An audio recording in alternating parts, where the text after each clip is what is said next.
Hi, Mike here at Northwest School Fly Fishing.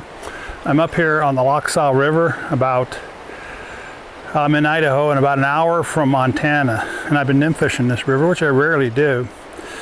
But it brought some thoughts on my mind. I posted 2 videos earlier on Drop Shot Nymphing, perfecting Drop Shot Nymphing, Volume 1 and Volume 2, and I got a lot of questions on that.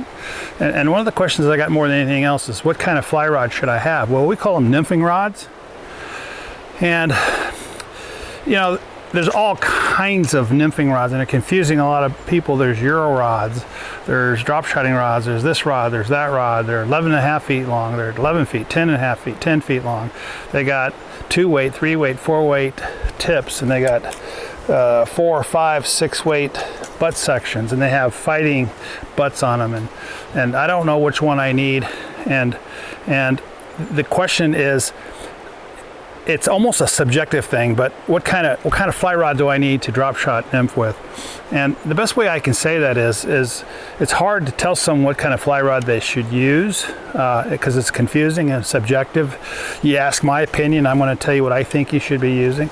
You talk to someone else, and they're going to tell you this is what they use, and there's pros and cons, and we're both right, and so on and so on. But just to kind of give you an idea of what I've found over the years, that's the very best that I can think of in a drop shot type rod, and that is a minimum 10 feet. I have a 10-foot rod. It's an RX7, which is high density graphite, 43 million modules, carbon graphite. It's got a fairly stiff butt section.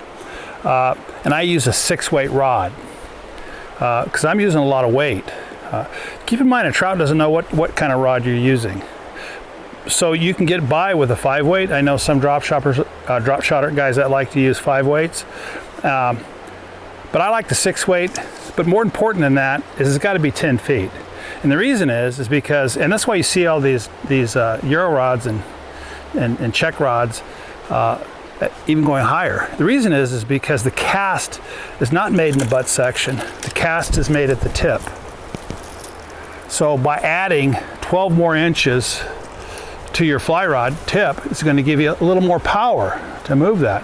And probably in line with that would be 12 more inches gives me a little more reach out into the water and allows me to maneuver a little better. So I would say a minimum of 10 feet.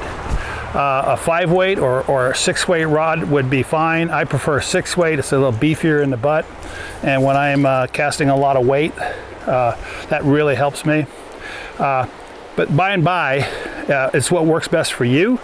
And the trout really don't know what's going on above the water. They don't know what kind of rod you're using. What's more important is that you put the fly in the target zone.